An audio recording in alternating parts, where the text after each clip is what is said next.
Muy buenas noches, bienvenidos a una nueva edición de Política y Justicia. Hay mucha información en este verano, época electoral, muchos políticos haciendo campaña, nosotros poniendo la lupa en realidad en lo que pasa en la zona norte, en la zona oeste y también en Venezuela.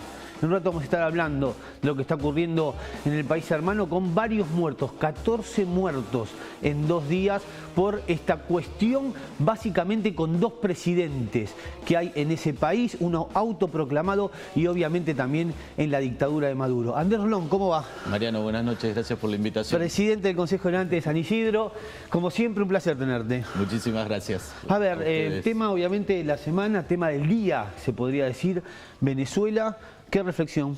No, Venezuela es una crisis institucional, una grieta en el mundo, un sistema que ya no resiste más. Yo venía escuchando los medios y ayer escuchaba también una situación con Maduro y que deben resolverlo las instituciones de ellos. La realidad es que el presidente perdió las últimas elecciones. Durante años venimos escuchando de la corrupción de un sistema electoral y bueno, el mundo y la comunidad internacional debe estar del lado de la comunidad de Venezuela, de los hermanos venezolanos y de una cuestión política. Lo que ¿Cómo no eso puede influir acá en la campaña electoral que ya se lanzó evidentemente con el kirchnerismo que salió a apoyar la dictadura de Venezuela, por medio de ayer en un comunicado, habla de golpe de Estado o intento de golpe de Estado de Venezuela, y además también el resto del peronismo que ahí se diferenció, es otra grieta más. En Argentina hay una grieta entre el kirchnerismo y quizás el maquismo o el antikirchnerismo, y dentro del peronismo también esto generó una grieta, un problema más para el propio partido peronista que buscaba de alguna manera un candidato que los reúna, que los lidere, pero parece que Venezuela es un gran escollo ahora, parece, porque digamos, Duhalde, que en un ratito quizá vamos a estar hablando con el doctor Eduardo Duhalde por teléfono, Massa, Pichetto, todos también condenando el régimen de Maduro. De modo alguno voy a apoyar un régimen de Maduro, un régimen absolutamente inconstitucional.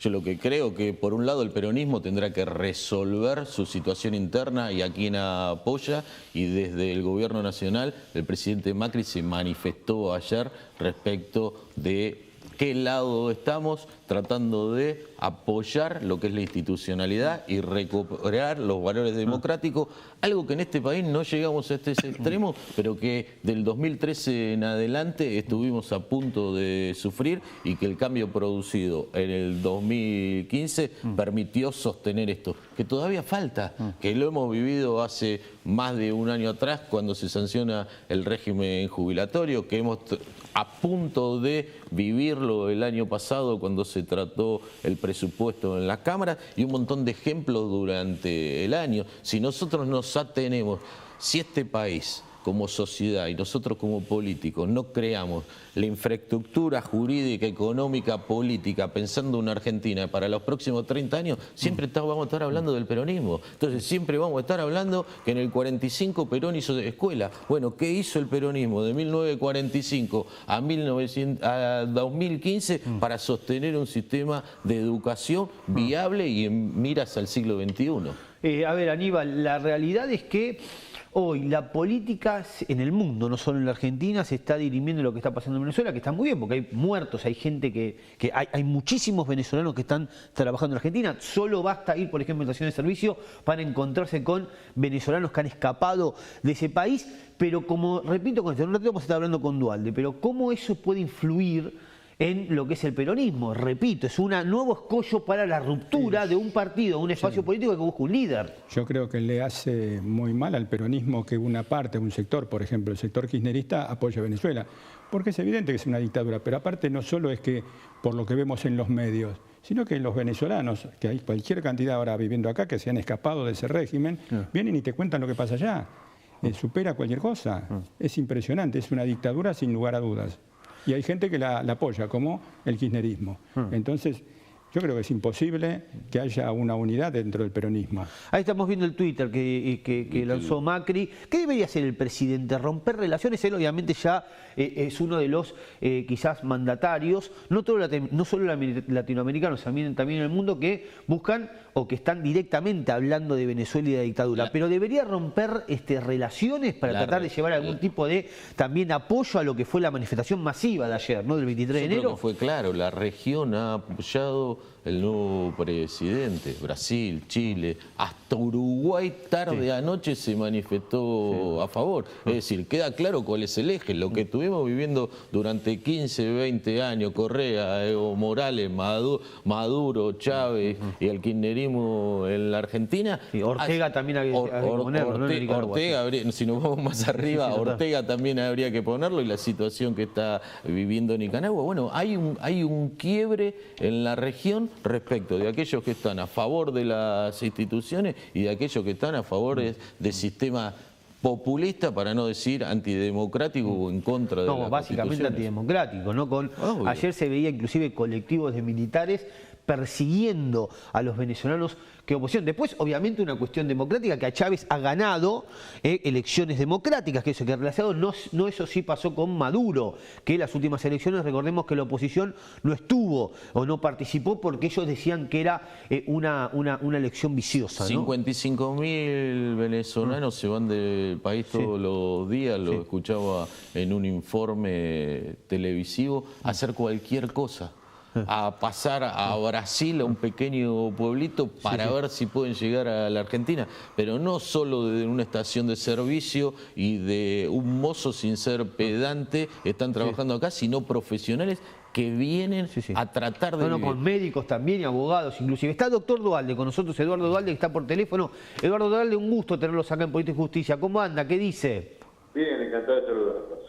A ver, tema o reflexión de Venezuela, el tema obviamente del día en Argentina y también en toda la región, con el peronismo también dividido, que es lo que nos llamó la atención, que el peronismo buscaba quizás una unión, un líder, alguien que los comande en la oposición contra Macri. ¿Es una grieta dentro del peronismo Venezuela, teniendo en cuenta que el kirchnerismo salió a apoyar el régimen de Maduro? Sí, no es raro porque siempre he estado en esa postura, ¿no? Que no le hace mucho bien a ese sector del justicialismo, no le hace nada bien. La verdad que si hay alguien que realmente es payasesco es Maduro. Se lo digo, se los cuento, me tocó como presidente del Mercosur, el único presidente del Mercosur, después hubo secretarios, unir a los 12 países sudamericanos, pero había 4 que estaban afuera, porque estaba la Comunidad Andina por un lado y el Mercosur por otro, y Chile, Venezuela, Surinam y Guyana, en la cooperativa de Guyana, estaban fuera del proceso de integración. Y a mí me tomé como misión unir a 12 países. Por lo tanto, siendo Venezuela uno de los más importantes que estaba afuera, yo todos los meses estaba entre 4 y 6 días en Venezuela, ¿no? Y en eso hice un gran contacto, un gran afecto por Chávez. Un afecto que no tenía que ver con lo ideológico, porque precisamente lo que le gustaba a Chávez es discutir conmigo. Estaba con el socialismo del siglo XXI y decía, mirá, acá la verdad que se debatió en Europa hace 20, 30 años, se equivocaba.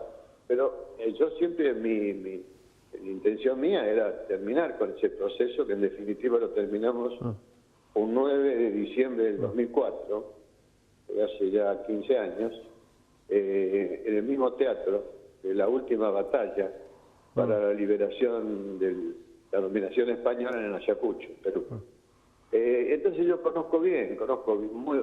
¿Usted en algún momento vio que podía decantar en lo que sucede con Maduro, el chavismo al primer momento, que era un chavismo apoyado por la gente, digamos, un chavismo que ha logrado reducir la pobreza, pero después te cantó en una dictadura, una pseudo dictadura? Déjame te explicar, el chavismo es otra cosa, no tiene nada que ver con esto. Yo estaba en desacuerdo, él decía que era el Perón de fin de siglo, y yo le decía, vos sos el Perón del 46, cuando todo Occidente se entronizó los gobiernos autoritarios, todo Occidente. a diferencia de Europa, los europeos eran autoritarios y belicistas, ¿no? Se comieron 20 millones de personas.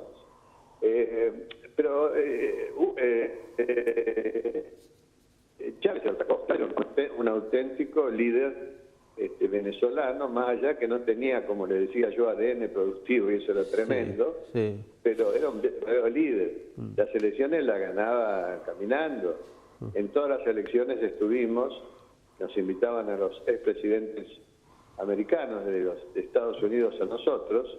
En la última de Chávez estuve con Alfonsín, representando a Argentina, controlando las elecciones. Bueno, es otra cosa, no se puede comparar con este señor que empezó con el pajarito y ahora parece que viajó hacia el futuro y volvió, y entonces está enterado que le va a ir bien a su país porque él viajó hacia el futuro, ¿no? Como las películas.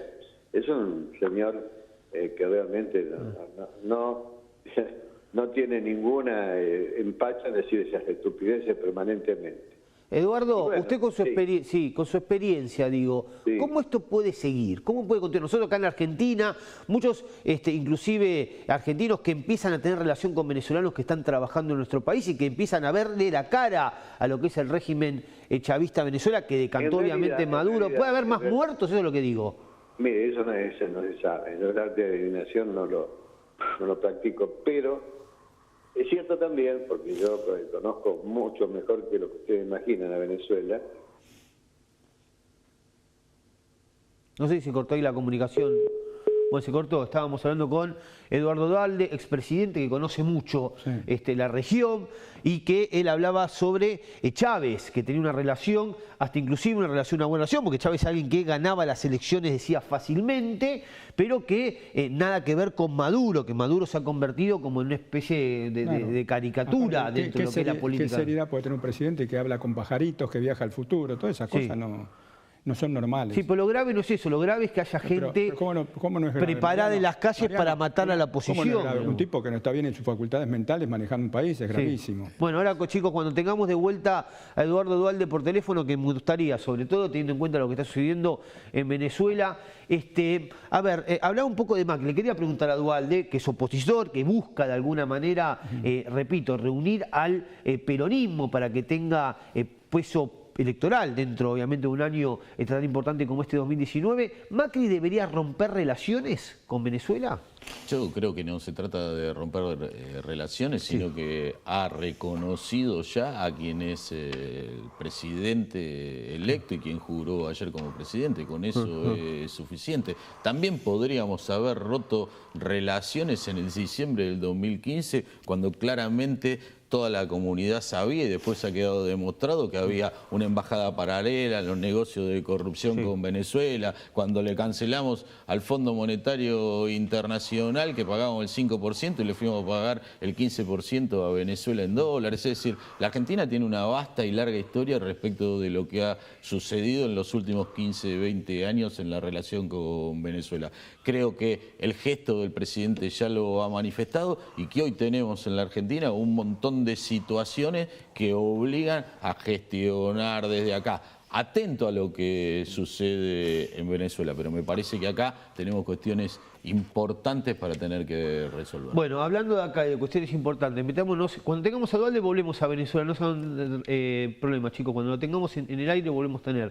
A ver, hablando de acá, de cosas importantes, de lo que va a ser este año electoral con la provincia de Buenos Aires, que se vio un diciembre tranquilo, lo hemos hablado en el primer programa la semana pasada, que estuvo Gabriel Catopodis, intendente de San Martín, que es muy crítico a Macri, toda la gestión obviamente de Cambiemos, pero él dice que tuvimos, dice él, los intendentes del conurbano, gran responsabilidad en diciembre, porque fue un diciembre tranquilo. Muchos otros dicen que el gobierno, más allá de la clase media castigada, hizo mucho como para que los sectores quizás más alejados, más postergados del conurbano, sigan teniendo asistencia social del gobierno, y por eso no hubo un diciembre caliente. ¿Qué se espera para los próximos meses, teniendo en cuenta que la crisis económica continúa, que la desocupación sigue estando obviamente al tope de los reclamos de la gente, con obviamente la pobreza, y ni que hablar de la inflación? La primera cuestión que realmente me causa gracia la reflexión, y yo no pretendo polemizar con un intendente. ¿Qué significa esto? Que en el 2001 los intendentes salieron a prender una mecha y a tirar la bomba molotov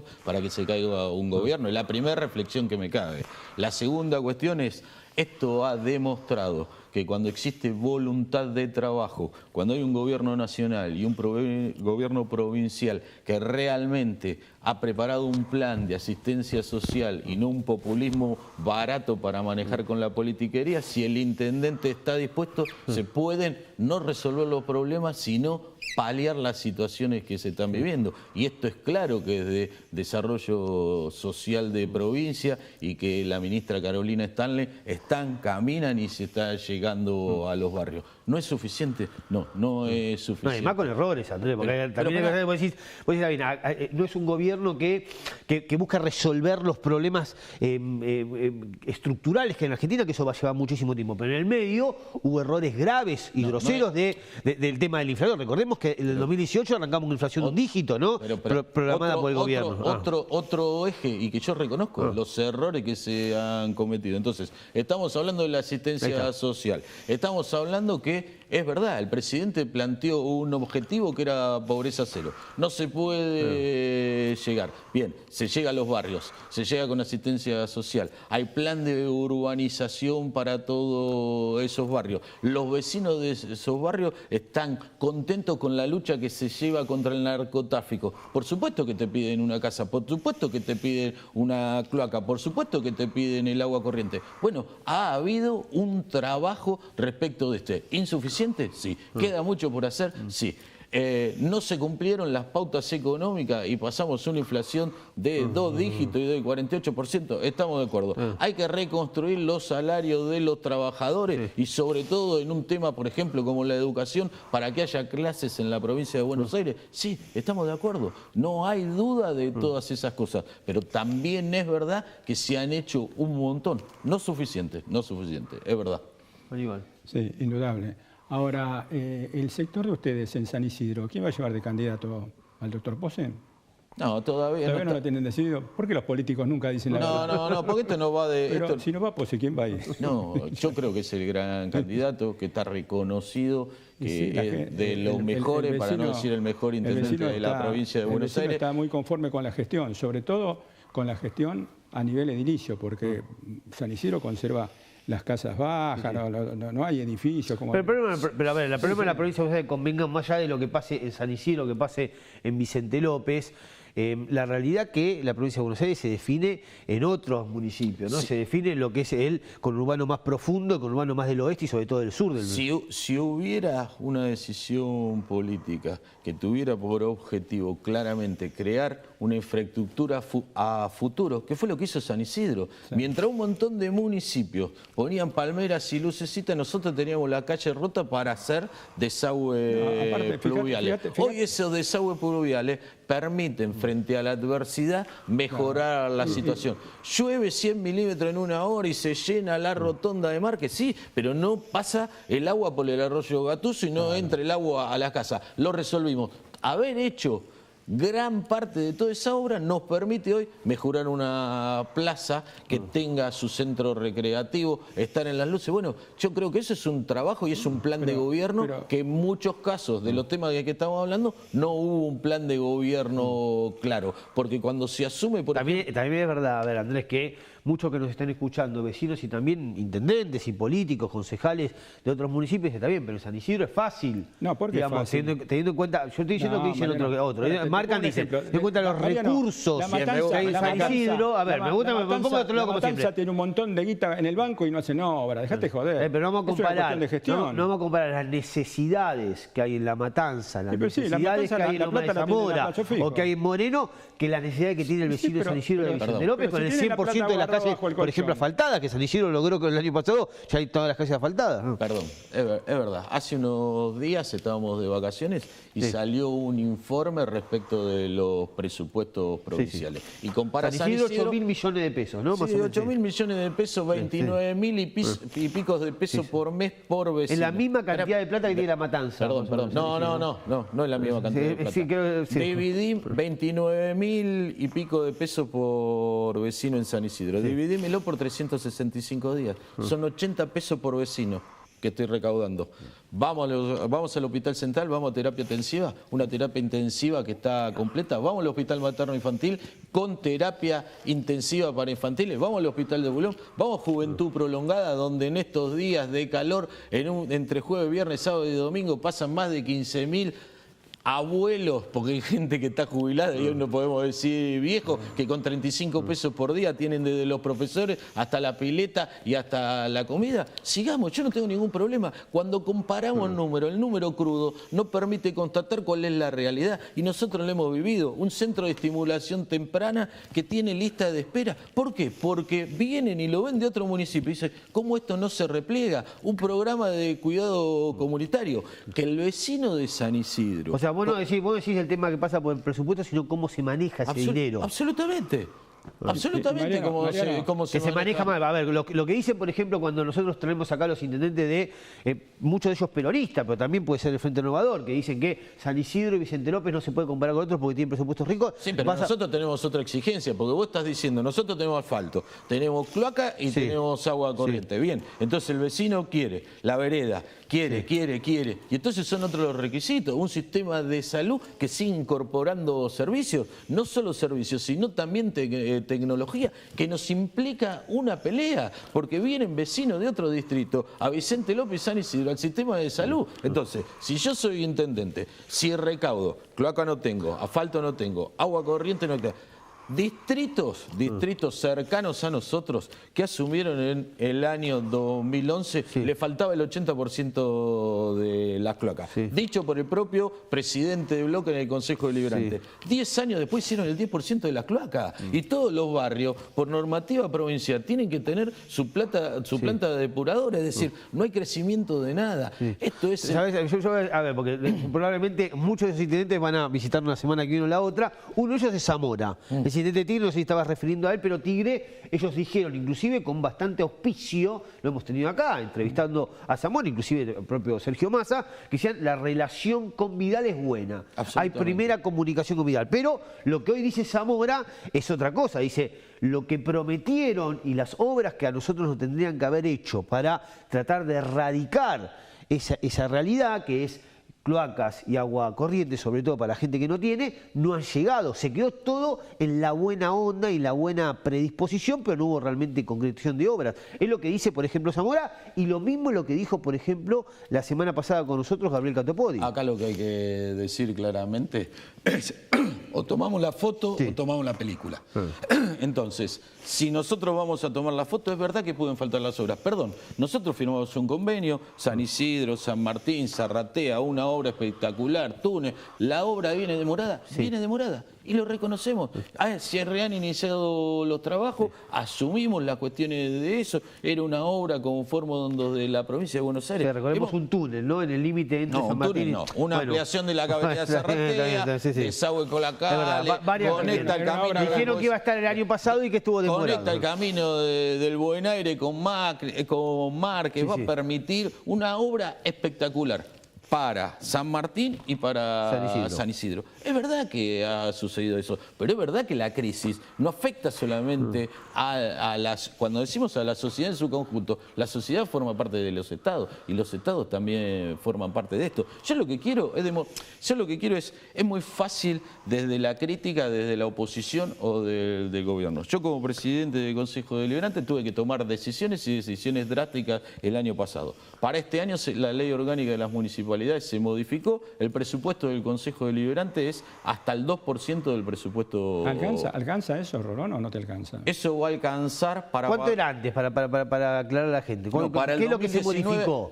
¿Qué se modificó? 100 personas, más de 100 personas en la calle que no fueron incorporadas, y con el presupuesto de este año voy a cancelar los sueldos de los concejales, del personal de planta que no supera los 35 empleados, del mensualizado de la política y los gastos diarios de fotocopiadora, papel, lapicera y lo que tenemos que decir es eso, y es demostrarlo, y yo lo puedo demostrar, porque entre el decreto de diciembre del 2017 al decreto de diciembre del 2018 hay 100 personas menos, y los números no dan.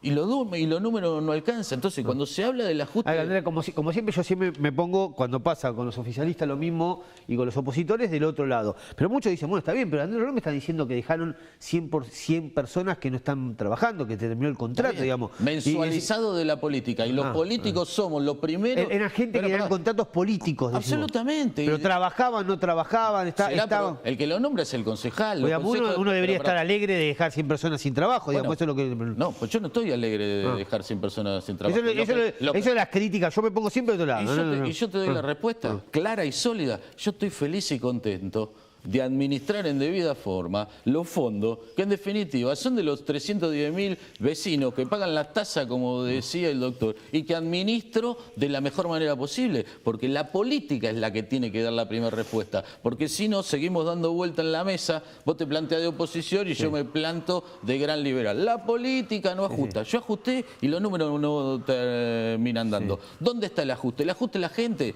lamentablemente, y eso es donde fallamos desde Cambiemos, no habernos sentado en diciembre del 2015 y haber dicho, señores, no hay un país que se sostenga con este nivel de subsidio. No hay posibilidad de no aumentar las tarifas. Hoy las tarifas pueden ser caras, altas y siguen teniendo un 50% de subsidio del gobierno. Entonces, ese fue el error, no se entiende, digamos. Pero esperá, estamos... ¿Dónde estuvo el ajuste? Si es que estuvo el ajuste, coincidimos, digamos. Seguimos teniendo el 50%. Porque la clase media lo sufre, sobre todo lo que están pagando, digamos. Pero estamos de acuerdo, pero durante 15 años no le explicaron que pagar 100 pesos de luz y tener todos cierto, tampoco. Y nosotros no fuimos capaces de explicarle, señores, no podemos seguir haciendo esto, no podemos seguir subiendo a un colectivo y que tengamos todo el subsidio y pagar un peso. No, pero el mundo subsidia. Sí, pero el mundo subsidia. Sí, pero en cualquier lugar del mundo. Recién hablabas de Estados Unidos, hablabas de Europa. Vos subís y pagás $1.50, $2 con subsidio.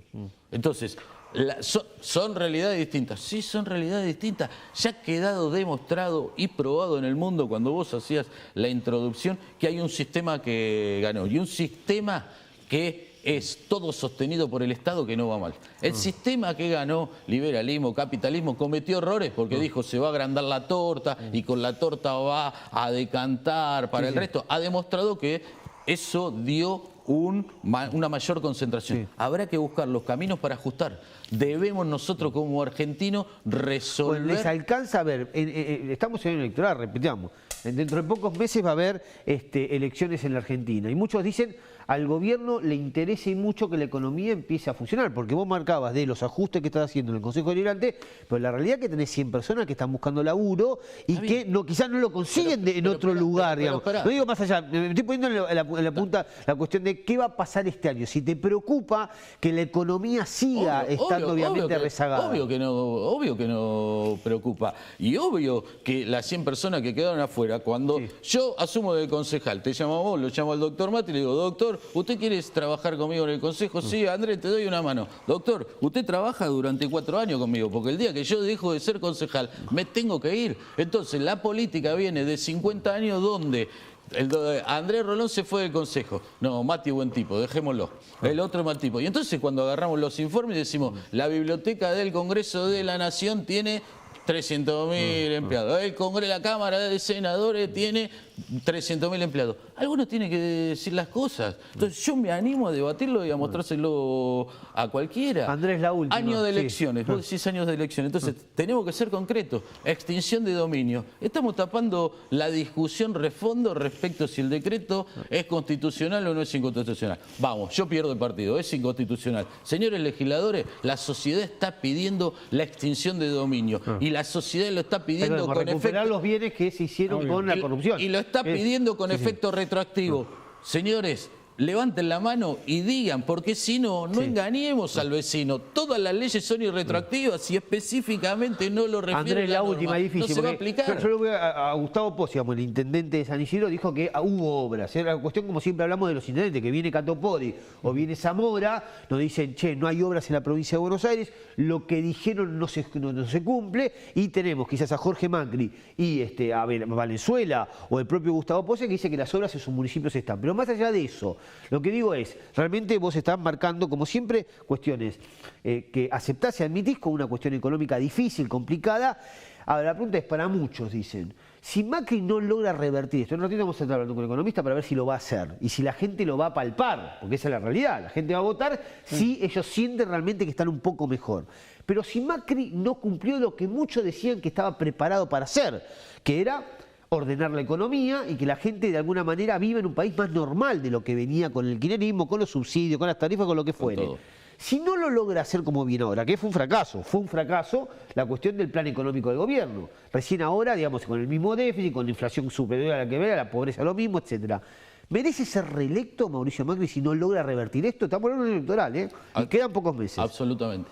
A pesar de eso, necesitamos de una vez por todas plantear esa semilla de institucionalidad, reconociendo los errores, afrontando las pérdidas, si querés, como el decreto de necesidad de urgencia, y tomar las decisiones políticas en un montón de grandes y pequeños ejemplos. Es decir, vos hablás de todo un año electoral. No sabemos a qué sistema electoral nos vamos a someter, Mariano. Y si me decís, Andrés, ¿cuándo son las elecciones? ¿En junio, en agosto? ¿Hay primaria? ¿No hay primaria? No podemos vivir más en esta Argentina. No podemos sostener más esta Argentina. Los políticos deben tomar las decisiones de fondo. Nosotros estamos enfrentando hoy una tarea, y te vuelvo a San Isidro, la poda de las tipas sobre la avenida Libertador. ¿Es un costo político? Y yo empiezo al revés. Sí, es un costo político. ¿Cuál es el primer...? Hay mucha gente puteando por las ramas crecidas de las tipas, ¿no? Que son árboles centenarios ahí. Todo, 110 años.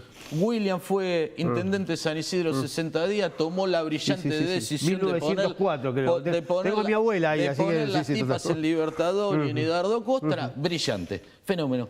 Todos los informes que vos estudiás, y yo me senté el lunes. No hay árboles crecidas que se caen, se han desprendido árboles. La primera cuestión a tener en cuenta es la seguridad de los ciudadanos y los vecinos. Nosotros asumimos el costo político de cortar la rama de la tipa, evitando un perjuicio para los vecinos y cosas. ¿No protestan? Sí, no protestan, pero hay que tomar esas decisiones. Cuando uno gobierna, necesita asumir el compromiso ante la sociedad, y esto nos permite ir a Libertadores, pararte ahí y que venga alguien y te proteste.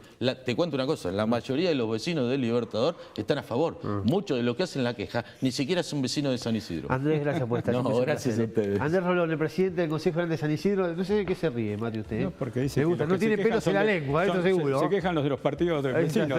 Bueno. Nos vamos a un corte, ya venimos con economía, vamos a hablar un poco de los números, vamos a estar hablando si a Macri le alcanza con una reactivación mínima que pueda haber o no. Ellos están muy esperanzados, Macri le dicen la reactivación va a ser mucho más importante de lo que muchos creen, dice el presidente de la Nación, y se basa en eso para lograr la triple corona, que es esto, provincia de Buenos Aires, nivel nacional y la capital con reelecciones, obviamente. Ya venimos.